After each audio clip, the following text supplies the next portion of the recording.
বোর্ডের ভারপ্রাপ্ত চেয়ারম্যান জনাব ইলিয়াস হোসেন ইলি, উপস্থিত আছেন রূপসা উপজেলা বিএনপির সংগ্রামী আহ্বায়ক মোল্লা সাইফুর রহমান, রূপসা উপজেলা বিএনপির বিপ্লবী সদস্য সচিব জাভেদ হোসেন মল্লিক, বটিয়াঘাটা থানা বিএনপি সম্মেলন প্রস্তুত কমিটির সম্মানিত সদস্য সচিব সাধক খন্দকার সহ এই মঞ্চে উপবিষ্ট বিএনপি এবং বিএনপি অঙ্গ সহযোগী সংগঠনের একজাক নেতৃবৃন্দ, প্রিয় জাবুসাবাসী, আসসালামু আলাইকুম।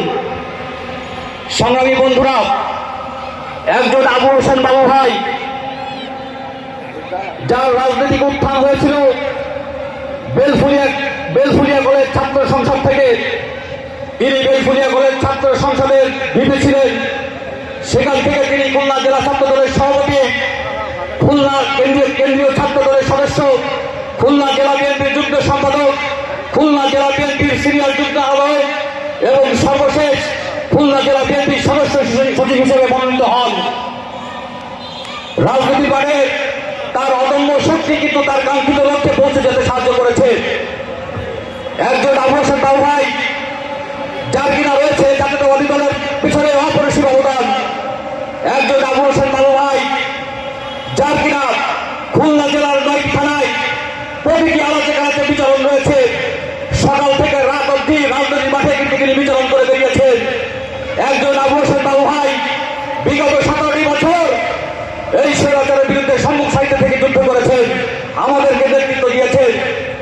এখানে একটি কথা না বললে নয়, 2023-এ দেশ নায়ক তারেক রহমান যে অবৈধ নির্বাচন বাতিলের দাবিতে আন্দোলনের ডাক দিয়েছিল, সেই আন্দোলনে কিন্তু আমরা আবু হোসেন বাবু ভাইয়ের নেতৃত্বে সংগ্রাম আন্দোলন করেছিলাম।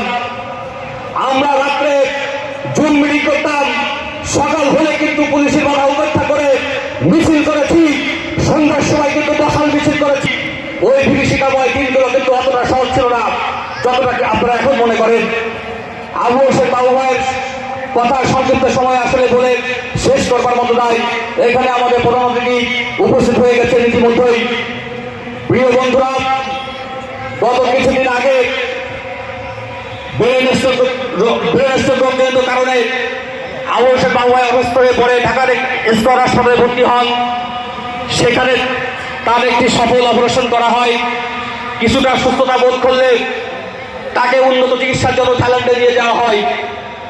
আসলে অসুস্থতা এটা কারোর হাতে নয়, এটা কারোর হাতে নাই, এটা তকদিরের ব্যাপার, ভাগ্যের ব্যাপার। এমন সময় আমাদের ভাই অসুস্থ হয়েছে, যে মুহূর্তে তিনি তার কাঙ্ক্ষিত স্বপ্নে পৌঁছেছেন সেই মুহূর্তে তিনি অসুস্থ হয়েছেন। আমরা আবু হোসেন বাবু ভাইয়ের জন্য আজকের এই মঞ্চ থেকে প্রাণ খুলে দোয়া করব। আমাদের প্রাণ প্রিয় বাবু ভাই যেন দ্রুত সুস্থ হয়ে আমাদের মাঝে ফিরে আসেন।